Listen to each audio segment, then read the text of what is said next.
All right, hello everyone, and welcome back. This is Ellington, and we are back for another battle replay. But this one is really special and really cool because this is one of the battles from the Apollo tourney that is basically being done in partnership with the GCSL tournament guys. I will be posting their Discord down below in the description, so make sure to check those guys out. But in this one, we've got a really good one. This is actually the final battle between Team Honey Badger and Team Total Winners. So, attacking on this map. So first of all, we've got here. Let me go over some rules here. The way that the rounds worked on this round, the first two battles were done on Petra, and then they, if it went to a tiebreaker, they had a land battle to decide who was going to attack and defend. And the Team Honey Badger won the land battle, and they decided to defend. And the tiebreaker map was Tarsus, which I have said before in previous videos. This is one of my favorite maps to play. It is a very dynamic map to fight on. And so what it basically came down to is the total winners have to attack Honey Badger on this map. Some of the rules include a max of 7 melee infantry, so like Celtic warriors or tribal warriors, you can only bring 7 of them. Spear units, and the reason, yes, I know spear units are melee infantry, but in the game Rome, they are separated out as spear infantry and melee infantry. Spear infantry, there is no limit on.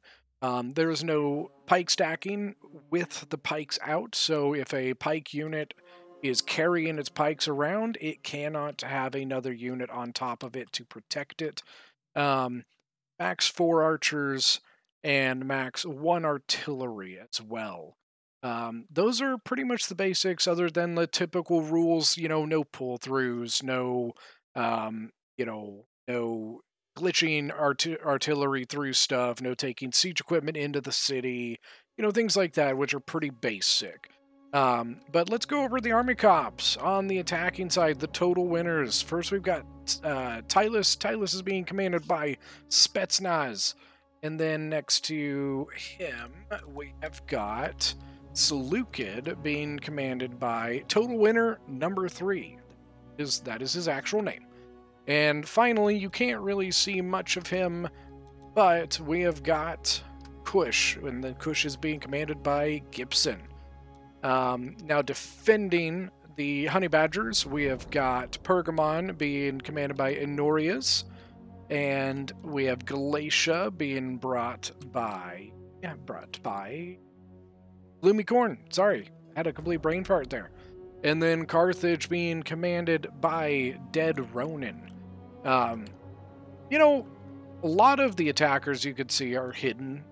We've got some pikes way back here. We've got some thorax swords here. Hillman on the tortoise. For Tylus, which is really the only one you can see much of his army, got tribal warriors, Celtic warriors, a lot more tribal warriors here. So I think he probably maxed out his tribals. 1, 2, 3, 4. He's got his Oathsworn on. Interesting. So he actually has his Oathsworn on his towers over here. It's not something you typically see early on. Got some skirmishers also on a tower. That's kind of an interesting idea because it does basically protect them against like cavalry because you can't really engage them. It's a little cheeky, but that's fine. Then Celtic warriors on his tortoises. Backside Kush here, you really can only see a slave infantry and Kushite slave infantry on these tortoises. But when it comes to like Pergamon back here, he's got some archers up here, which is really nice spot. Means that you can really shoot off of this cliff side. Usually players don't attack this side. And then Pergamon's got Galatian swords. A lot of Galatian swords here. Agema spears, which are a really nice spear unit. Carthage has got just a standard general's bodyguard. He's got Samnite warriors, Iberian swords. Carthage, it's really hard to bring 7 of one particular unit. Really, the only one you can do that with is the Libyan infantry.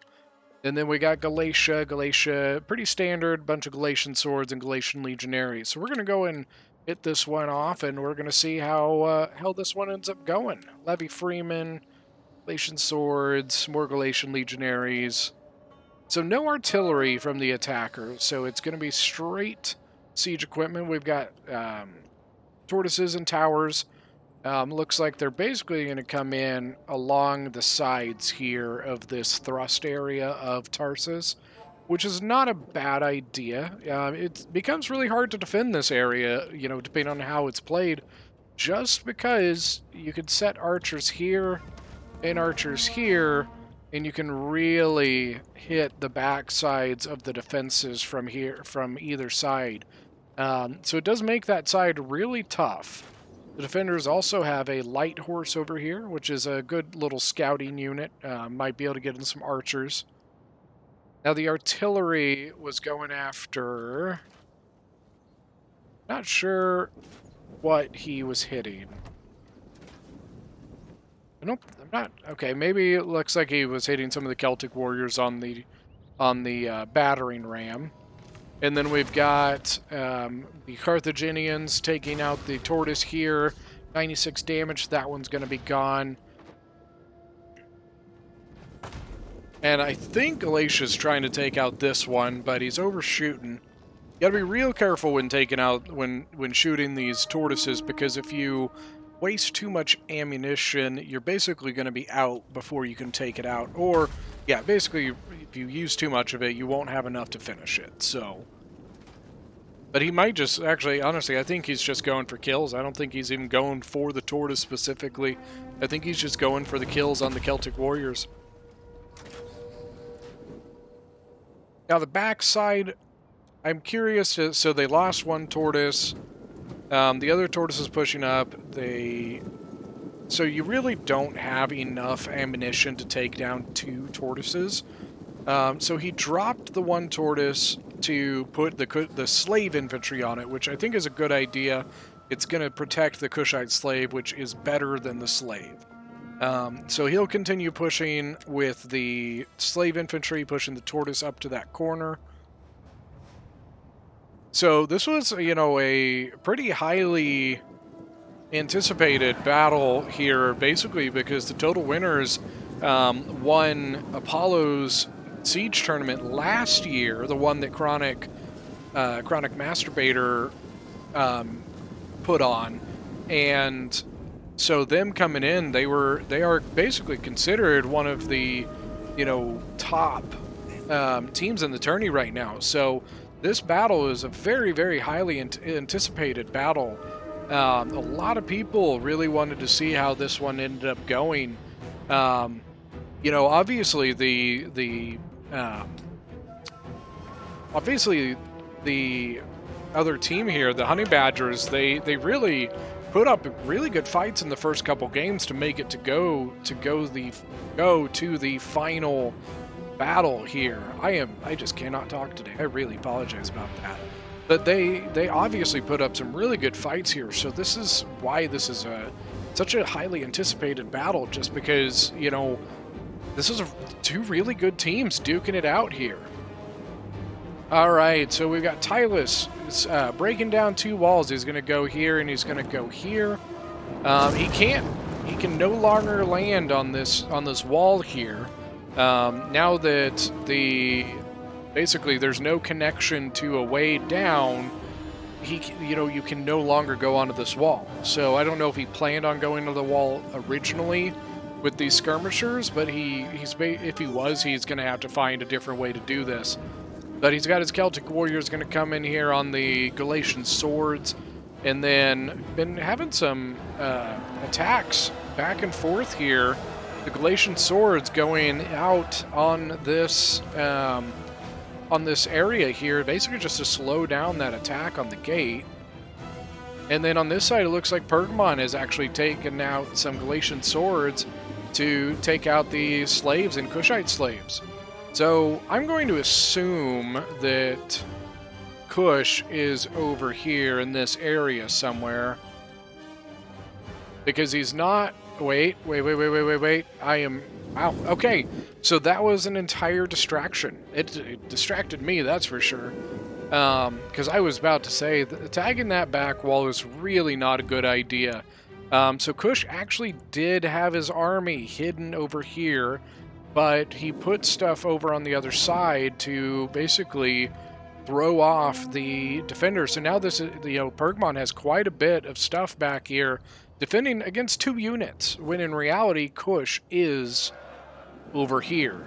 Looks like his army is taking place into this forest now, walking through, and now Seleucid is also starting to pop out of the woodworks. So an interesting, a very interesting tactic there. Very well done, I would say. Alright, Thorax Swords coming in on the Libyan infantry, and then looks like trying to get onto the gate up here. Then we've got some Celtic warriors hitting into the Levy Freemen. And now we've got the Celtic Slingers for Galatia coming in to start hitting into the Thorax Swords in the breach, while the Galatian Swords are basically duking it out with the Tribal Warriors. The Tribal Warriors are going to win that, but, the Celtic Warriors are really just trying to slow it down. So we got some Levy Freeman, I'm pretty sure. Levy Freeman up here with 2 units of Tribal Warriors staring him down off of the towers. The cavalry, the light cav, is outside of the city, and somehow is seen at the moment. I mean, I guess Kush does have an angle that he can technically see it, so they should know that that cav is there now. Alright, Silver Shield Swords coming in against the Galatian Swords at the gate, but we do have a Galatian Legionary here to engage. Then we also have some mercenary Iberian Swords throwing in their Pila.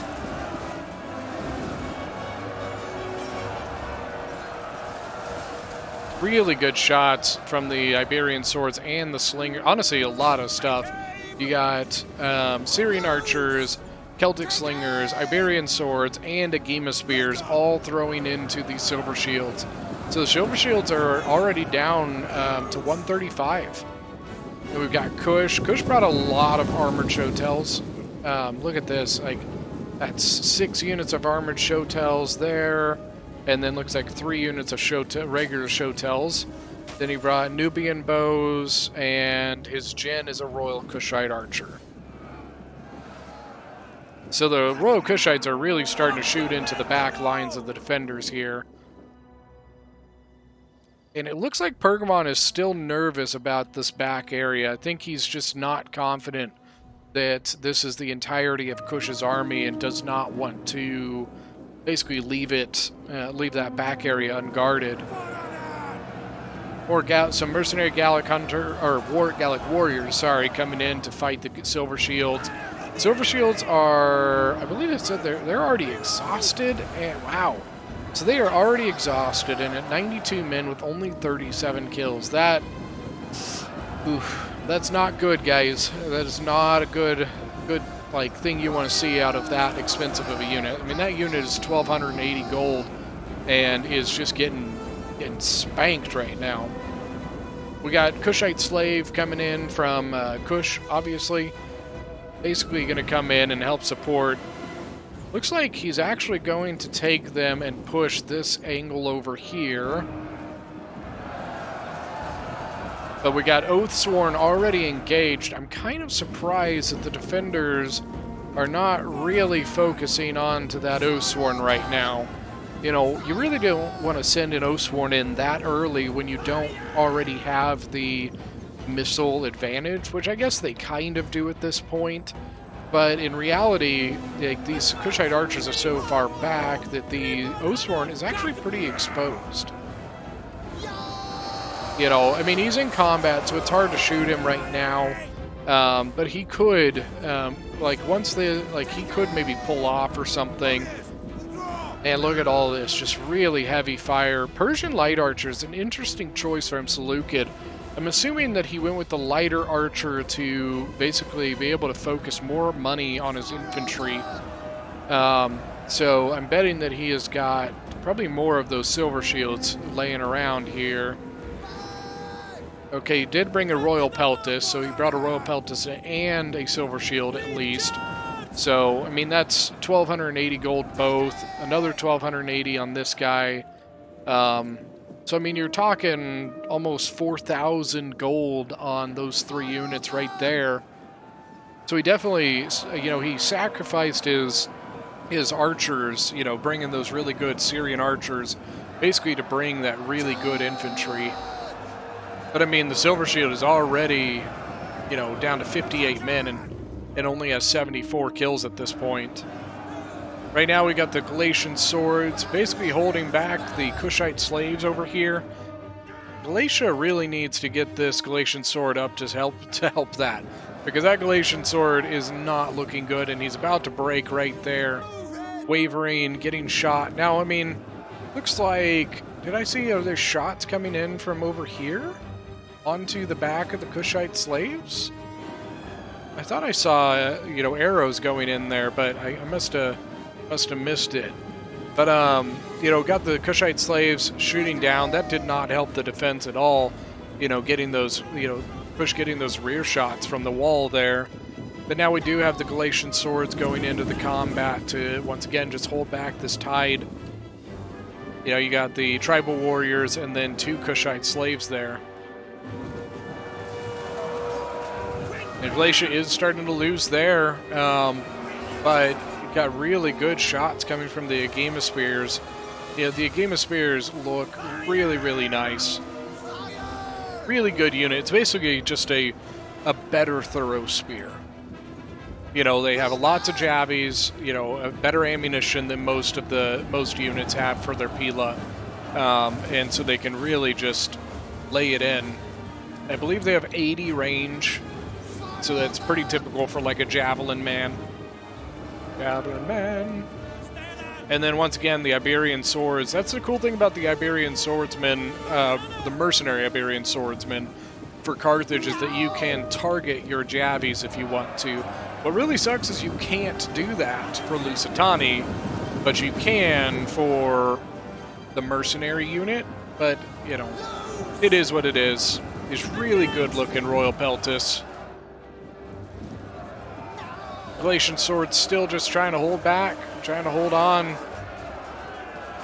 I mean, at this point, these slaves, I mean, they look, yeah, like they're pushing into it. They are definitely getting into that Galatian sword, and it is getting pretty low, but, you know, good job by Carthage. He's got his archers just shooting in the back. He's helping that Galatian sword hold on a little longer. Now we got some Shotels coming in here, getting ready to support Seleucid's attack. The issue that the defenders have at this point is that, you know, their defensive line is getting a little wonky here. You know, they've got this here, but there's a way through there, and then they kind of have a unit that's stuck over here, and now they're bringing in a unit over here. But, I mean, it's just kind of all over the place here. I think Galatian swords are still holding in. 138 kills, so doing really well, especially with that archer support coming into the back there. You know, you got the tribal warriors, but there's only 41 of them. You know, but Galatian needs to be careful, because if he's not careful, this, you know, there's not really much to hold back this angle here. It looks like we've got a pretty good fallback from the defenders, so they are not sending anything else into this. I personally do not like this. You have got the attackers pinned in this area. I am of the opinion you keep them there. Keep them pinned. You can put a Galatian legionary over here to, like, if you're worried about this, put a Galatian legionary there. I'm not a fan of this idea. In my opinion, I think the defenders are giving up a really good position. You know, they really, if they didn't like this, they can fall back here, you know, to something like this, and that's a really good position because your archers have really good spots to set up. But yeah, they are falling back. The Agema spears are completely surrounded. And now Kush is just making his way in. Looks like the Galatian swords survived that. I don't know how they survived it. But they survived it with 170 kills and 57 men left. I really hope that Galatia gets this sword back to the point. I don't want him to die. Well done, Galatian sword. Then over here, he's taking his Levy Freeman off of the wall because, yeah, so the attackers are basically just getting off of these towers and basically just going to walk back and walk into the breaches. And now, as you can see, they're going to start forming up and start pushing on the point. Yeah, Levy Freeman and Galatian swords are all falling back. Yeah, I once again, I don't think I like this move personally. I think that the defenders are really giving up a really good position. You know, this position is really easy to hold, you know, right in here. You can even put it there if you want to. So I think that this is I don't like this move. But we will see how it goes, because now the attackers are pushing. Now they need to be careful, because this is a long run from here back to the point. So, you know, with this kind of run, you're like, you will, I guess I should say, tire your men out. If you run them all the way there, your guys are going to at least be very tired when they get there, possibly exhausted, depending on how heavily armored they are. Some late Libyan hoplites here from Carthage. Did Carthage bring any noble swords? I don't actually think that he did. Interesting move. You know, usually that's one of the big strong points to Carthage is those noble swords. Thorax swords, tribal warriors, big push. Oathsworn. Now, I do know that at some point in this battle, I don't know exactly when it happens, but the attackers do have a crash. Total winners number 3, which is Seleucid, does crash at some point in this battle, and the downside to that is the fact that in the way the rules are set is that if you have a crash within 15 minutes of the game starting, you can restart with the person who crashed takes a money penalty. You know, so it's 500 gold for the first crash and 750 for the second, and for the third crash, that player is out. They can no longer try and play. But I do know that that they do have a crash, and it is after the 15-minute mark, which means that Seleucid is basically just going to go AI ham at some point. We will see it. Like, we'll be able to see, because the Seleucids will start doing stuff that is not smart. It's not something that we typically suggest doing. But I mean, you can see, like, Kush is hard pushing here. You know, and I will say that if I was the attackers, I'd be a little annoyed here that they pulled back this early, but there were no, you know, fallback rules. There were no rules about camping the so-called keep. You know, honestly, and the reason that it wasn't done was because none of the maps in the tournament really have much of a keep. Now you can see that this settlement here does have a pretty defensible position. You know, they've got here, here, and here to defend. The point is right here. Now, the big downside to it is that it is pretty exposed. Like, there is a lot of... you don't have much cover here, so if the attackers play it right, they can get quite a bit of fire onto this point. Alright, so now Kush is going to set up down here. Looks like he's probably going to set his stuff to kind of start resting up for a sec before they go into the final push. We'll go ahead and start fast-forwarding it here. Looks like they are going to start pushing. We got some armored Shotels and some hillmen going in already.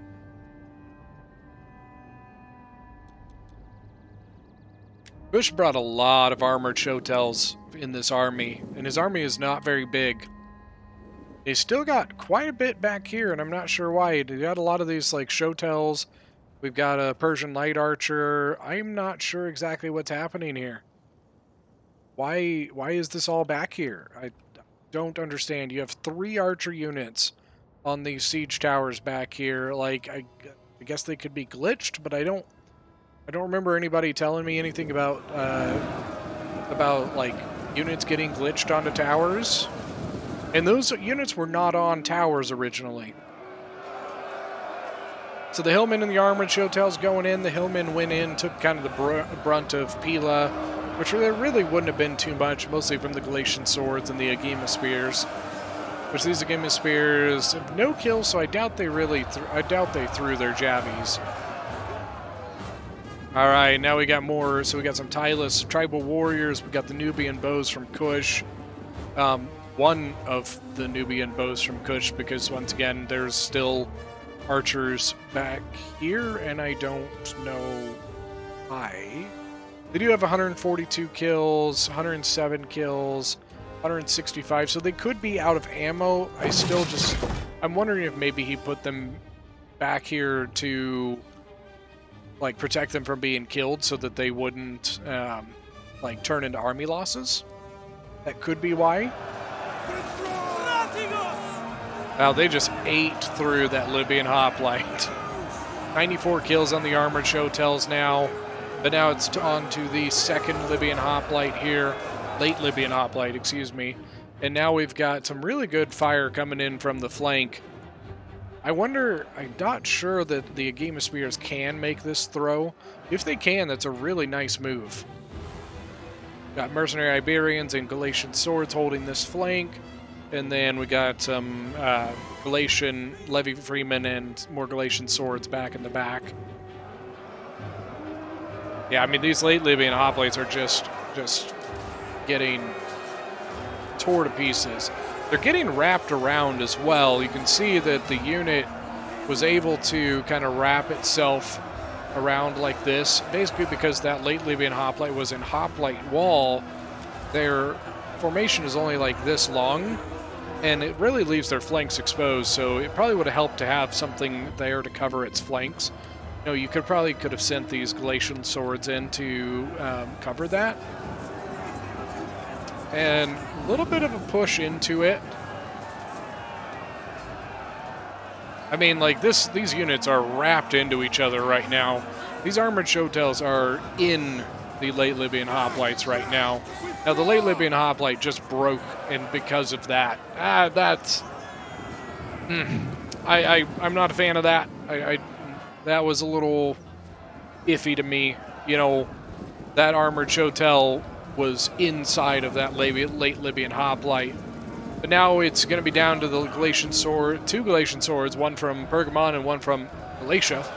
And then we do have a pikeman from Seleucid here that's already getting shot by the archers and Celtic slingers here.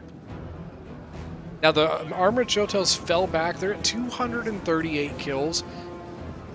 And all of that was all on those late Libyan Hoplites. They have a ton of kills right now.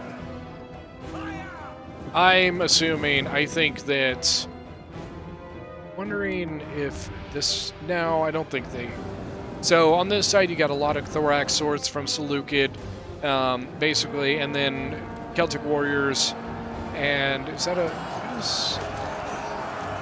okay, so it's just a Celtic Warrior and Tribal Warrior going in on the Iberian Swords and Galatian Swords. And now we've got a Galatian Sword fighting onto the Armored Showtails. And once again, like, these units are really wrapped up. Once again, this Armored Showtail is really mixed into the Galatian Sword right now. You know, if I was the ref in this game, I probably would have called and made the Armored Showtail have to fall back. So the rule for the pull through is if your unit pulls through, the ref will basically tell you to take your unit and disengage. And I think I probably would have done that here. Because like these Armored Showtails really pushed into the unit of the Galatian Swords, and that's one of the ways they're getting all these kills. I mean, don't get me wrong, Armored Showtail is a really good unit, but they don't get mixed up like that. So now another Galatian Sword coming in to try and hold off this Armored Showtail that is just getting tons of kills, 363. 55 men left in, and now we've got a Showtail coming to back him up. Now these pikemen are just sitting here. I'm guessing that this is the point where Seleucid is already dropped, but I don't really see him doing anything that, you know, that AI typically does, which is like just throwing units into combat. And look at this, like they are mixed in again. This is kind of ridiculous. I really don't know why nothing's being said about this in the game. You know, like from my understanding, nothing was ever said or done about this. But look at this, they're in the units, and that doesn't happen naturally. That's bad. You know, in my opinion, that is not a good look. You know, same thing, got the Galatian Legionaries coming in. And look, there it is, right there. Look at that. That is a no-go. That is absolutely a no-go. Like I said, I really don't know how this is being allowed to happen like this. You know, the Armored Shotel is finally starting to die, but with 416 kills and has just eaten through this defense over here. So now it's just going to come down to the Shotels by themselves, and they're at 80 men, 124 kills, so they're really getting some good kills there. Galatian swords breaking, and they're not broken yet. They are wavering, and the unit, like the Kushite unit, is already going through. And look at that! What? No. Okay, like this is shameful. This is ridiculous, guys. Like, I'm very sorry about this, because, you know, this was a very highly anticipated battle, and this is very, very shameful. And I'm kind of sad for doing it, but there's been a lot of, you know, pressure to get these battle replays out so people can watch how the tournament's going, and then, you know, a lot of people want to see this battle, and so I am bringing it to you. The defenders are throwing as much into this as they can, but it's really, really hard to do when the units for the attackers are just being pushed into. Now this here, I don't have too big of an issue. There was a bit of a gap there that this unit was kind of able to come through, but, you know, Kush's units going straight into these combats is just... I'm not a fan. That is something I will be honest with. I'm not a fan of how this has gone so far, and I think it's pretty shameful. You know, I will tell you that that on Total Winners there are 2 admins of the tournament on this team, and this is what's happening. You know, people who helped come up with these rules, and this is how it's going. Frankly, I'm a little upset about it, and yeah, I'm not going to rant too much about it. Armored Shotel's going in on this side. They're at 217 kills. Galatian Swords and Samnite Warriors, excuse me, coming in to hold off the tide of this attack. Over here, got Shotel Warriors. I'm assuming just trying to take cover before they go in and support Tylus. I haven't seen the other attackers do it yet. Tylus and Seleucid seem to have been playing, you know, pretty fair on it. But Kush itself has really been pushing the boundaries here. And definitely instances that I think are rule-breaking. Definitely. 158 kills on the Galatian Legionaries. Really nicely done there. 83 left in it. Now, they are going to have some troubles here with the Shotel Warriors. They're going to eat right through that armor. And now we're going to have the Agema Spears. I thought maybe they were going to go in and support. But maybe he's going to trade for something different instead. Shotel Warriors getting shot from the sides here. Getting shot by the Syrian archers. And now we got Cretan archers and some Pergamon archer units. Another Shotel has come in, and this one's 27 kills. All right, Armored Shotel here. I think this is a fresh unit. Yep, 36 kills on this guy. Coming in against the Agema Spears and Glacian Swords.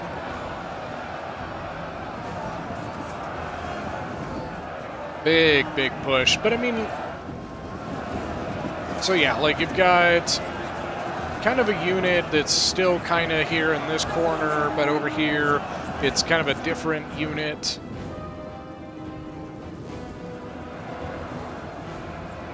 Yeah, and the attackers are really just, you can see they're basically learning that they're having to kind of set layers of these defenses basically to help prevent that pull through. And now I think at this point Seleucid has dropped. He's got two Royal Peltas just thrown into the fray here, along with a Thorax Sword. Yeah, at this point you can tell that Seleucid is gone from this game. He's just throwing stuff into here when in reality you can't really, they can't really get into the combat.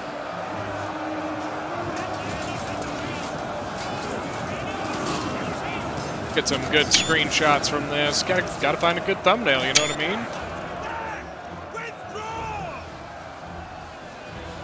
But yeah, I mean, the defenders have just a huge clump of units here, and really, at this point, they're just having to go mass versus mass.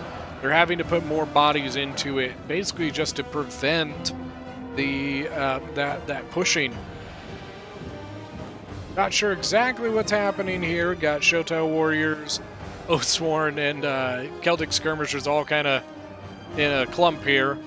Got their Celtic Skirmishers really drawn out, probably to avoid getting shot as much as possible. Thorax Sword on the back.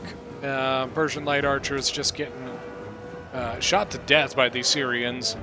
The Persian Light Archers have the 150 range, but they do not have the armor of the Syrians, so you're talking 40 armor versus 10. So huge difference there. But look at this crossfire. Got the Agema Spears coming in here, and then you've got the Archers coming in there. Really nice there. Now we got some Libyan infantry going against an armored Shotel push on the back. And once again, you got the Pergamon Archers sitting here ready to support that. And look at this, even Galatia, you got a Galatian, or a Levy Freeman that you can come in and help support. But it looks like the Tribal Warrior is going to be able to come in and cut it off before it can do anything. Royal Peltas at 49 kills. That is the general for the Seleucids. So 88 out of 160 with only 50 kills. Not good. That's definitely not good. He's winded, and he's just getting shot. So he's put the other Royal Peltas into the primary lead there. That 52 kills out of one, and has 132 out of 160 left. And we had a Tribal Warrior going over here, but it looks like it got chased off by the combination of the Archers and the Galatian Legionaries. And then, of course, you've got the really cool-looking Agema Spears here right behind them. Yeah, these Royal Peltas just, in the end, aren't going to get too many kills here just because they're getting shot. Now, they do have a good Archer position here. You know, they got the Royal Kushites. But that's it. They really just have the Royal Kushites and this Persian Light Archer, and that's about all they've got left. They think they're running low on ammo as well.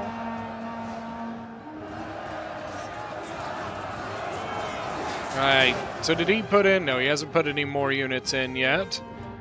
So it's basically still just the... I guess an Oathsworn did go in. The Oathsworn, 32 kills, and has only lost 7 men, so he's getting some solid kills there. Oh man, that armored Shotel just got annihilated. And now the Light Horse came in and hit the back of the Tribal Warriors, so nicely done there. 47 kills on that so far. Bush does not have much left here. Seleucid has a bit. Honestly, Seleucid probably has the most left right now. Kush is pretty beat up. He's lost a lot of units. 81 kills on this guy, but he, is lost almost half of the unit so far. And then we got the Kushite, Royal Kushite Archers trying to chase off of the Pergamon General. Bergman's got an Agema Spear that chased off a bunch of stuff, and now he's getting into... So, like, you've got the... What is... I'm not sure what Galatia's Syrian archers are doing here. I don't think they're out of ammo. I mean, they might be. He must have used ammo maybe on, like, tribal warriors, and because of that, they lost, you know, a lot of ammo without getting very many kills. Tribal warriors here, 172 kills and they've got 76 men left.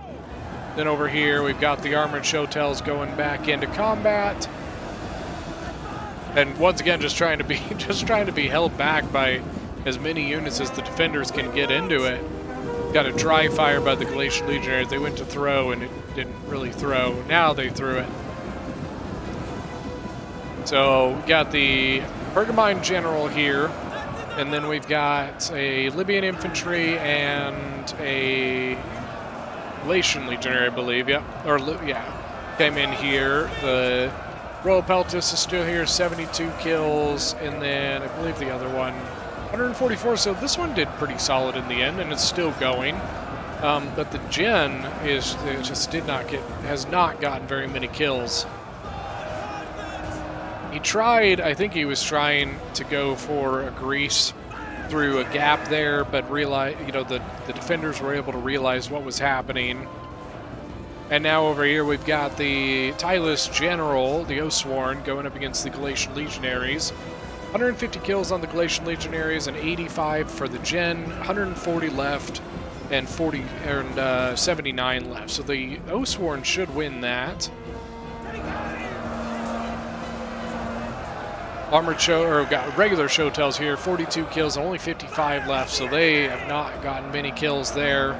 And then here we've got the armored Shotels with 134 with only 63. And once again, they're kind of wrapped up into this Galatian nobleman unit. You know, they're in it. They're not attacking the front ranks. They're, you know, halfway through it at this point. Yeah, it looks like Galatia just pulled that legionary off because he was just getting beat by the Oathsworn there. But on this flank, it's completely wrapped up. So now the defenders are starting to wrap up on Seleucid, and you can see Seleucid's not doing anything. He's not responding, which is pretty typical. You know, AI. You know, it's just the AI not doing what it's supposed to do.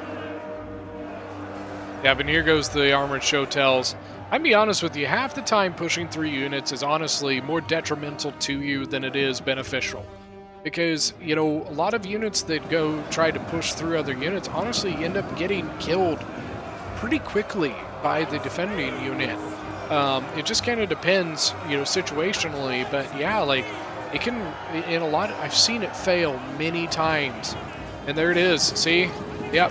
I mean, that's just, come on. Dude, that is just so...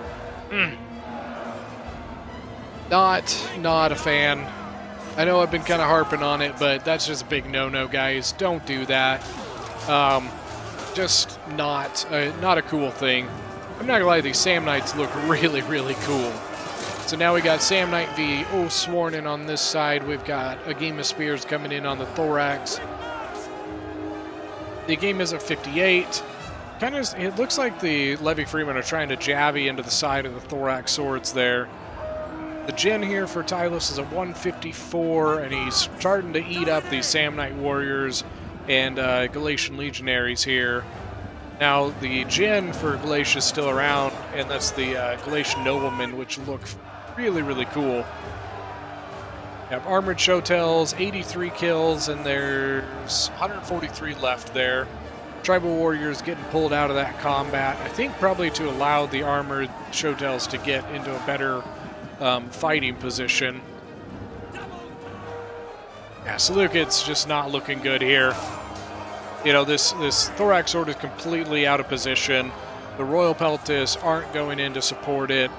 You know, the Royal Peltis might be able to do some damage here if they went in and helped, you know, kick off these Galatian swords and Levy Freemen. Thorax swords, a full Thorax sword that really could be used here, or even to help support this if need be, but I think I would help that side to help, you know, help it win. Then over here, got the armored Shotels getting pulled out of the combat. you know, Samnite Warriors had come in there. Now, the Samnite Warriors would not trade very well against those Armored Shotels.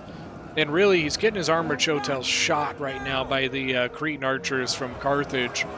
But now he's going to go back in. He might have been wanting to get that charge bonus. You know, 28 charge bonus is pretty good for infantry. So he might have been trying to get that.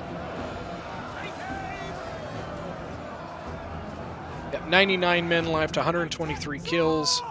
The Gen here's at 140 kills, and I'm going to guess out of ammo. Yeah, he's out of ammo.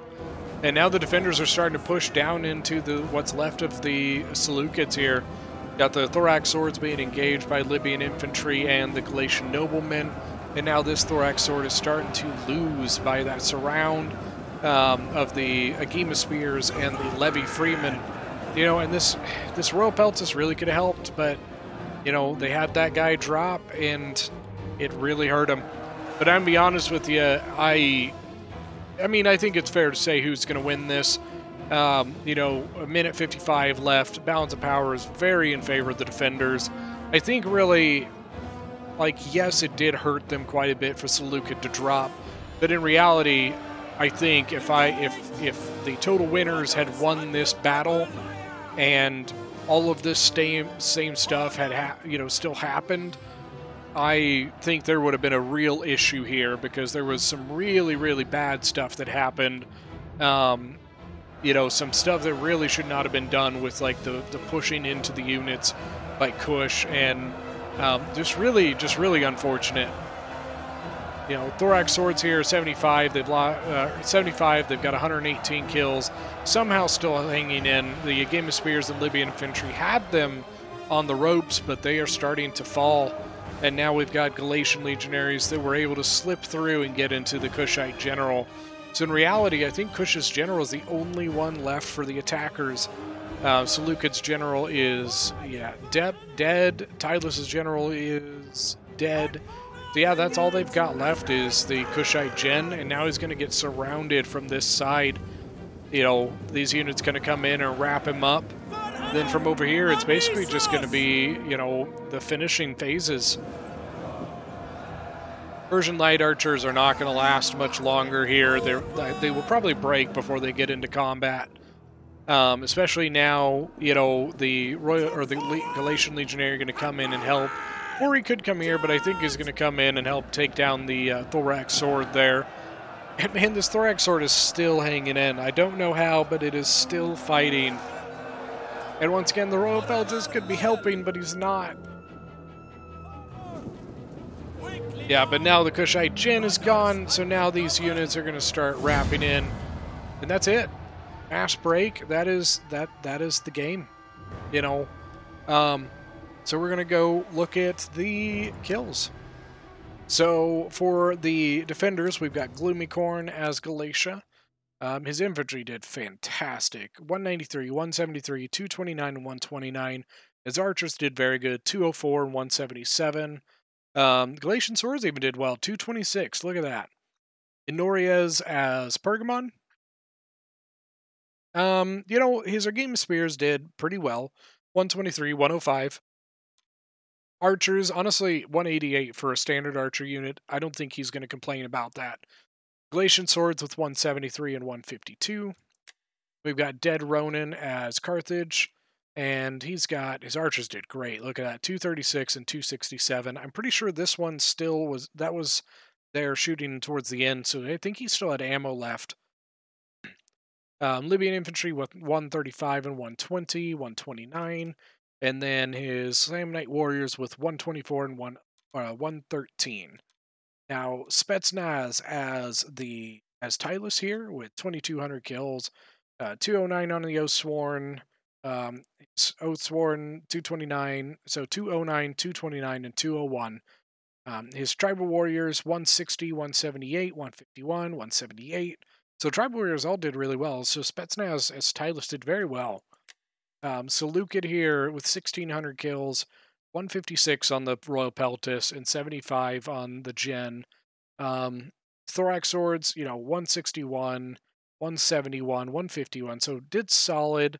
139 on the Silver Shield. That's not a number you want to see out of them. His archers did solid for being, not the greatest archer. 142, 165, and 115. Pikes just got annihilated. Now Gibson as Kush with 2,000 kills.